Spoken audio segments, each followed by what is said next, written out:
Bonsoir Jean-Sébastien. Bonsoir Georges.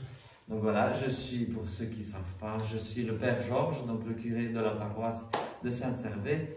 Et on a Jean-Sébastien que j'ai invité à partager avec nous quelque chose parce qu'on est en carême. Donc le carême, c'est la période, comment je vais dire, la plus propice au jeûne. Donc du coup, on va parler un petit peu du jeûne, vu que tu as un peu d'expérience dans le domaine. Et voilà, on va voir ce que tu as à nous partager. Effectivement, le jeûne, alors moi j'ai rencontré le jeûne, pas du tout pour des raisons religieuses, mais simplement pragmatiques. Donc j'étais dans une reprise de sport, mais plus âgé, et j'avais envie je me renseignais sur des vidéos YouTube sur la récupération sportive. Et c'est là que je suis tombé en fait sur toutes les pratiques de santé naturelle, dont l'homéostasie et dont le jeûne pour revenir justement en état d'équilibre, parce qu'une période de jeûne c'est un moment propice de gain d'énergie parce que l'énergie n'est plus soumise à la digestion, mais au nettoyage.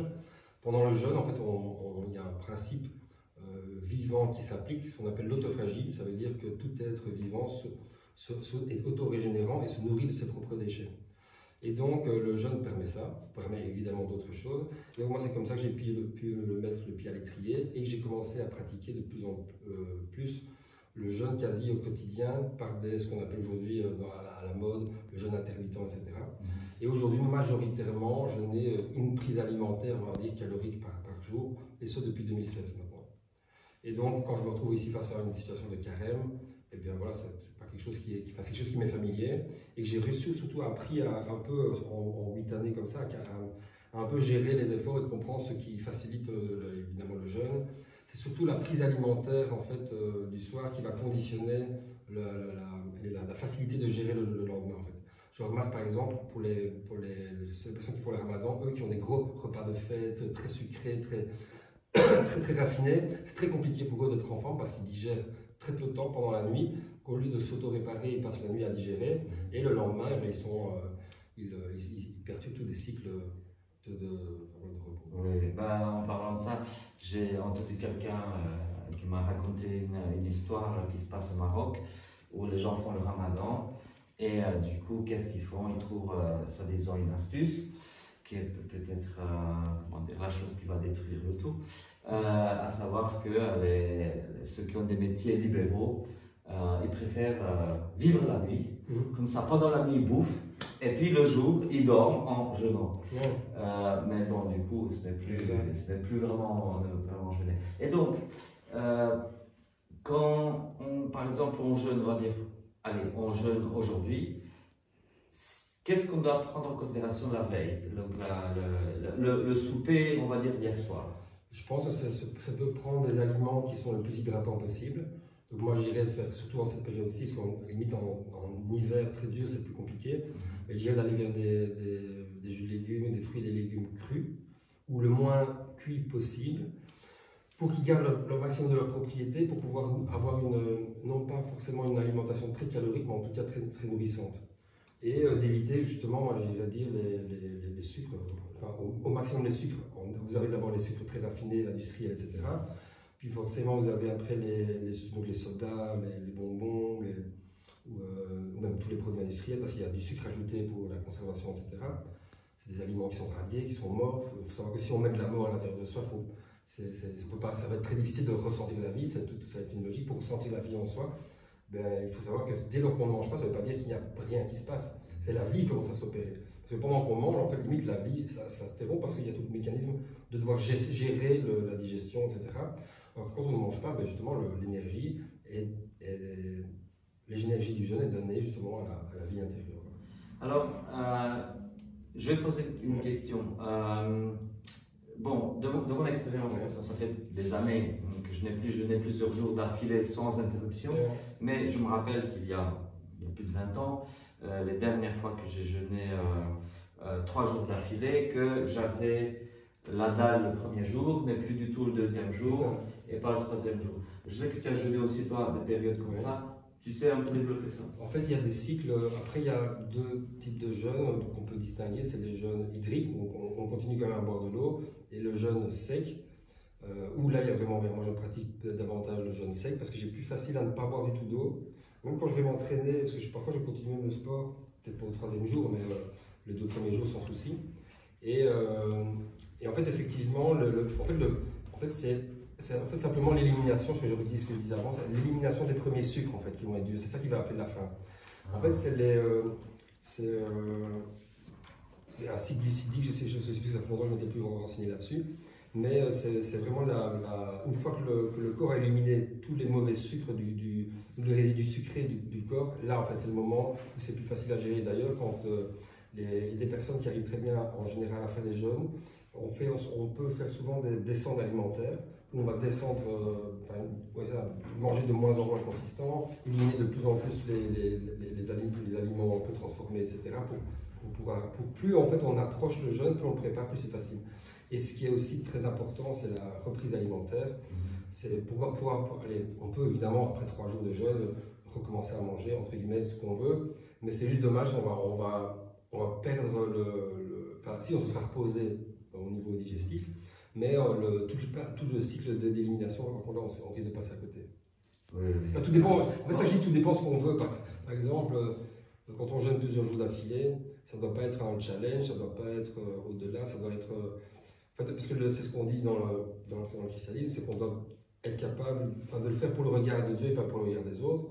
Donc on ne doit pas se mettre dans un état où les gens vont dire « Quoi, ça ne va pas, tu as l'air fatigué », parce qu'on ne peut pas montrer qu'on est dans l'effort, on doit garder une bonne mine. Et pour ça, c'est d'où l'idée par exemple, ce qui peut arriver quand on a mangé par exemple, très transformé, qu'on va jeûner d'un coup comme ça, c'est d'avoir des vertiges. En fait, c'est des vertiges, les jambes un peu qui flageolent. Mais ça, c'est la partie du sucre. En fait, c'est les premiers poisons qui sont simplement en train d'être éliminés. Et ça demande de l'énergie. Et donc, le corps n'a plus l'énergie pour faire les tâches habituelles. On ne se rend pas compte, mais l'alimentation a parfois un effet, ce qu'on appelle hypotoxique. Ça veut dire qu'il donne une forme d'énergie éphémère, mais c'est une énergie tronquée. D'accord. De mon expérience, je vais partager ça aussi, pas pour, ni pour me vanter, ni pour dire voilà les bêtises de ma jeunesse, mais voilà, on fait tous des expériences. Il m'est arrivé, plusieurs fois, ce que j'arrivais à faire, c'est manger jusqu'au jeudi saint, souper le jeudi saint au soir, et puis ne plus manger jusqu'après la vigile pascale. Donc ça voulait dire la journée de vendredi complètement, la journée de samedi complètement, et manger soit tard dans la nuit de samedi à dimanche, ou parfois même dimanche, parce que dans les circonstances où j'étais, il n'y avait pas de vigile pascale, donc je gardais le jeûne jusqu'au jour de Pâques. Et voilà, c'était chaque fois, j'avais la dalle le premier jour, et puis après ça allait. Mais une fois, ce qui m'est arrivé, c'est que justement le samedi saint, à un moment donné, je commençais à trembler, je n'étais plus bien, et là j'ai interrompu le jeûne en question. Mais d'autres fois, je n'avais rien du tout, je pouvais sortir. Et une fois, ce qui m'est arrivé, c'est que à l'époque, je n'étais pas végétalien, donc le dimanche de Pâques, à mon premier repas, je me suis gavé de jambon et de fromage et j'ai vomi. Donc, des choses qui arrivent. Donc, quand on reprend l'alimentation. Et en plus, en fonction de ça, c'est parce qu'il n'y a pas de contre-indication au jeûne, mais on vit dans un monde qui est de plus en plus, où la santé est de plus en plus fragile chez les gens. Et c'est vrai que à l'heure d'aujourd'hui, il y a toujours évidemment des exceptions qui confirment la règle. Mais dès lors qu'on ressent une gêne, une fragilité, une faiblesse, soit on est dans un cadre de jeûne thérapeutique, et là c'est un encadrement, on est fait pour, on peut se reposer, on peut faire des lavements, des protocoles de purge, etc. Mais ça c'est encore un autre paramètre, mais là c'est un encadrement qui est prévu pour. Où là on peut se permettre de se reposer, mais dans une vie active où on va continuer à travailler, à gérer le quotidien, etc., on doit toujours rester fort, lucide, etc., pour pouvoir mener cette tâche et ses responsabilités. Tout à fait. Alors, avant que je te demande les dernières choses à dire, je vais moi-même dire une chose que je trouve assez intéressante, c'est que dans nos prières, en fait, on parle du jeûne et aussi de ses propriétés. Et la collecte du mercredi des cendres, si je ne me trompe pas, ou du premier dimanche de carême, maintenant je mélange les deux, il y a une idée là-dedans du fait que le jeûne doit être pour notre guérison. Et je pense que même dans la préface, est-ce que quelqu'un peut me passer la farde de messe? Il y a aussi, merci, si je ne me trompe pas, dans l'anaphore eucharistique du carême. Oui, voilà. Il dit, il est vraiment digne et juste, équitable et salutaire de te rendre grâce, blablabla, qui, par le jeûne corporel, refrène les vices, élève l'intelligence, fait croître la vertu et nous fait fructifier. Donc il y a aussi, il n'y a pas que le côté purement spirituel, mais le fait d'élever aussi notre intelligence. Et quand on jeûne peu, j'ai envie de dire que on voit moins ce domaine-là, parce qu'en général, quand on jeûne, bien sûr le carême, on va dire la règle du carême en général, c'est de jeûner jusqu'au soir, quand il y a l'Eucharistie, de jeûner jusqu'à l'Eucharistie. L'Eucharistie se célèbre le soir, on communie et c'est comme ça qu'on rompt le jeûne. Et souvent, ce qui se passe quand on jeûne pas beaucoup, quand on jeûne que 2 jours plic-ploc sur l'année, que toute la journée on a la dalle et on ne pense qu'à la nourriture et on a l'impression qu'on ne sait pas travailler, on a du mal à travailler. Ou même, par exemple, j'ai des collègues quand ils jeûnent, ils deviennent irascibles tout d'un coup. En fait, c'est ça que je dis, en fait, quand on regarde les éléments détoxifiants du jeûne, en fait, est-ce que souvent les gens associent à des... En fait, ce sont ce qu'on appelle des phénomènes de nettoyage, qui peuvent être de la transpiration, qui peuvent être... Donc ça peut être s'embrouiller le sommeil, parce que toute l'énergie du corps va dans l'énergie mentale, on peut avoir des rêves plus agités. Il y a plein de choses, c'est vraiment l'émanation de la vie. Et en fait, ça fait très référence en fait, aux mêmes symptômes que le sevrage de drogue. En fait. Ça veut dire que dans notre alimentation moderne occidentale, il y a tellement de déchets qui ne sont pas digérés pour l'être humain, que dès qu'on est privé de ce déchet-là, en fait, c'est comme si on était un drogué qui est en manque. En fait, en fait la plupart des crises de détox sont en fait des crises de manque. Le fait d'être, par exemple, d'avoir des vomissements ou de trembler, etc. Sevrer un drogué, même pas seulement dans l'alimentaire, même pour le GSM, etc., c'est exactement la même chose qu'il va ressentir en fait. Et ça, c'est les 2-3 premiers jours. C'est pour ça que les 2-3 premiers jours sont un peu les plus compliqués. En fait, il y a des cycles, par exemple, ceux qui ont fait des longs jeûnes de 15 jours, etc. Il y a des périodes, entre le 3e ou le 4e et le 5e jour, il peut y avoir une grosse crise de détox. Après le 7e, le 8e, et puis peut-être le 11e, 12e ou 15e. Mais il y a des cycles comme ça qui sont plus cool et puis il faut prendre le temps. Et quand on jeûne, on va dire carémiquement, pour ainsi dire, c'est-à-dire que on ne mange pas jusqu'au soir, le soir on fait un repas et puis le lendemain on recommence, donc, je veux dire à la lettre, on veut dire, il n'y a pas grand monde qui jeûne encore comme ça, à part quelques moines, oui, il y a quelques moines quand même, il y a un gros paquet de moines qui font ça, donc qui vont jeûner donc, jusqu'au soir. Hein, Saint Benoît d'ailleurs dans sa règle, ce qu'on appelle le jeûne des bénédictins. Les bénédictins, s'ils suivent la règle, attention, il y en a beaucoup qui ne suivent pas la règle, mais s'ils devaient suivre la règle de Saint Benoît, Saint Benoît dit comme ça, pendant le temps pascal, ils jeûnent jusqu'à midi et en dehors de ça, ils jeûnent jusqu'à 3 heures de l'après-midi. Donc ça, c'est la règle de Saint Benoît. Tous les jours de l'année, sauf pendant le temps pascal et les dimanches.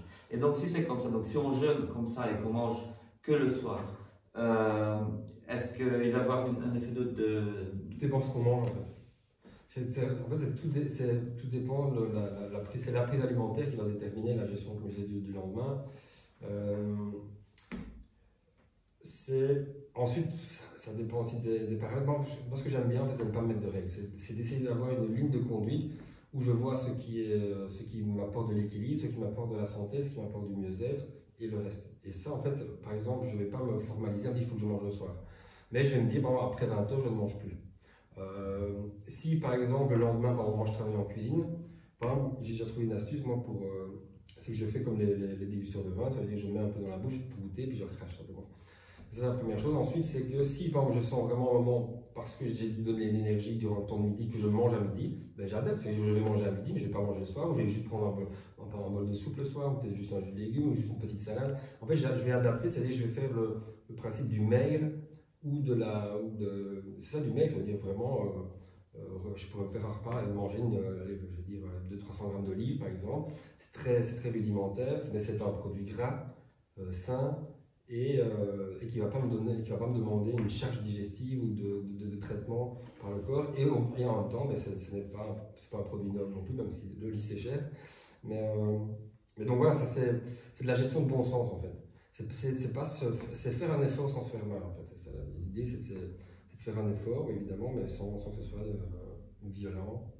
On peut le faire dans des cas vraiment extrêmes, ça m'est déjà arrivé de faire des efforts un peu plus violents, comme quand on fait du sport, etc. Mais ça c'est pas la même optique ici, on est dans une optique de recueil. Justement, c'est un jeûne spirituel. Donc voilà, l'idée c'est d'apprivoiser en fait. C'est de mettre c'est d'apprivoiser, de tester pour voir comment son corps réagit, comment on dort, etc. Et d'adapter en fonction. L'idée c'est de se dire je dois être en forme et je dois diminuer mon alimentation et en même temps avoir une alimentation optimale pour que cette diminution ne soit pas empiétée. Parce que si on diminue les calories, autant enrichir l'alimentation par des aliments qui nourrissent. Comme ça on compense la perte de calories qu'on a l'habitude d'avoir dans des produits morts. Bon, on revient à ça avant de te lâcher, puisque tu abordes quand même un sujet, et je pense que le sujet est quand même intéressant. C'est drôle parce que tu travailles en cuisine, donc tu fais cuire les aliments, et pourtant tu prônes les aliments crus. Alors quels sont tes conseils par rapport à ça? C'est un ratio, en fait, un ratio. Moi, en fait, l'idée c'est d'apporter un maximum de cru du coup. Ça veut dire qu'en gros, manger 100% cru, ça va être compliqué parce que déjà on ne switch pas d'un modèle alimentaire à un autre. Ensuite, on a les périodes d'hiver. Ensuite, il faut savoir que nous sommes des êtres de survie, d'adaptation, d'opportunité. Donc, on n'est pas censé avoir tous nos ingrédients pour notre consolidation immédiate. Donc, de moment, la nature va nous offrir ça, puis elle va nous offrir ça. Et c'est d'essayer en fait de retourner à une physiologie de bon sens en fait, et de sortir un peu de la modernité effrénée et de revenir en équilibre. C'est pas rejeter. Ça m'arrive aussi d'aller chez Quick, d'aller au McDo, j'ai un enfant, et je ne me suis pas rigidifié, mais simplement je raréfie simplement. Et si je vais avoir un moment d'excès ou d'un peu parce qu'on a un dimanche de partage, etc., on compense la semaine. D'où le fait justement de jeûner, c'est bien, ça permet d'équilibrer toujours le cru et l'équilibre par rapport à l'alimentation. En fait, c'est un jeu d'équilibre plutôt qu'un jeu de choix exclusif. En fait. Et alors, comment je vis le cru? Le cru, c'est vite fait, c'est des salades de choux. C'est quelque chose avec une bonne sauce, une mayonnaise, une vinaigrette, etc. C'est super goûtu, c'est super fort et c'est super enrichi. On peut mettre très peu d'ingrédients. Parce que moi, pendant le jeûne, par exemple, ici, ce que je fais aussi pour faciliter la digestion, je fais des repas du moins d'aliments possible pour avoir le moins d'informations compliquées pour le corps. Imaginons même ce qu'on appelle parfois les monodiètes, pommes, bananes, peu importe. Ça va faciliter extrêmement parce qu'on n'envoie qu'une seule information et le corps n'a qu'à digérer un seul ingrédient, c'est beaucoup plus facile pour lui. Et en fait, en divisant ça, je vais prendre une salade de choux, je vais prendre une salade, je vais râper un chou, quoi. Je vais mettre une salade laitue ou il faut faire quelque chose, une salade, et une aromate, cerfeuil, persil, etc. Comme ça, j'ai le goût, j'ai la sauce, avec une mayonnaise c'est de l'huile avec du jaune d'œuf, c'est du cru, mis à part l'huile qui est un peu transformée, mais c'est un jaune d'œuf, c'est cru, donc une mayonnaise, ça reste quand même une sauce crue. Et donc comme ça, on peut jouer sur du gras, sur du goût, et tout en restant un peu créatif cru, ça permet un peu de changer les choses. Et parfois, ça peut être de la compensation peut-être pas pour le carême, mais de manger soit de temps en temps une viande à côté, ou un poisson, ou de cuire des patates douces. Voilà, Et en carême, nous tentons, on va manger du soja complètement naturel, pas transformé, puisque c'est de la farine de soja conglomérée. Et ça permet aussi d'avoir des protéines en carême, ou des protéines tout court pour tout le monde tout le reste de l'année. Il y a aussi, dès qu'on rentre dans le monde de la physiologie et tout ça, en fait, c'est revenir un peu à toute une culture qu'on a perdue. C'est par exemple, aujourd'hui, on parle énormément des compléments alimentaires, mais parce qu'on a oublié les plantes sauvages, en fait, qui avant faisaient partie des remèdes naturels que tout le monde connaissait. C'était normal de se faire des jus d'ortie, des soupes d'ortie, du pissenlit, les champignons qu'on pouvait aller cueillir, le nombre de champignons comestibles qui ne coûtent rien, qu'on peut aller chercher. Pour autant qu'on distingue les champignons comestibles avec les... C'est comme pour tout, mais je veux dire, je regardais une fois, j'avais fait un test pour montrer que, majoritairement, en Belgique, la probabilité vraiment de mourir en faisant un mauvais choix, elle est faible, après ne pas aller faire n'importe quoi. Mais donc voilà, il faut être quand même discret, on n'est pas dans l'Amazonie, il y a une bestiole qui peut nous tuer à chaque instant. Mais par exemple, je savais bien que la sève de bouleau se buvait. Et à un moment, je me suis dit, tiens, je vais reprendre plein de feuilles de bouleau. Je ne me suis pas posé une question, je n'ai pas été vérifié, je me suis dit, oui, et parfois on est un peu trop dans le stress, avec sur le corps, il s'est encaissé. Et en fait, j'ai fait tremper des feuilles de bouleau pendant 48 heures dans une eau à froid. Après 3 jours, il était vraiment quasi rouge, jaune et super sucré. Et en fait, pendant les 3 jours, tous les minéraux de la feuille de bouleau se sont évaporés dans l'eau. Donc l'eau est redevenue redynamisante, reminéralisante et vivante. Je l'ai bu, d'ailleurs j'ai bu quasi 1 litre ou 2. J'étais après aux toilettes, j'étais hyper hydraté, tellement hydraté qu'après on ne va plus aux toilettes parce que l'ensemble du liquide était resté à l'intérieur, avait été utilisé par le corps. Et ça, c'est des choses qui sont accessibles un peu partout. Il faut retrouver un peu de curiosité sur ce qu'offre la nature. Bon, voilà, merci pour ce partage. Et voilà, donc du coup, après ça, on va célébrer l'Eucharistie et puis on pourra prendre le jeûne. Au revoir!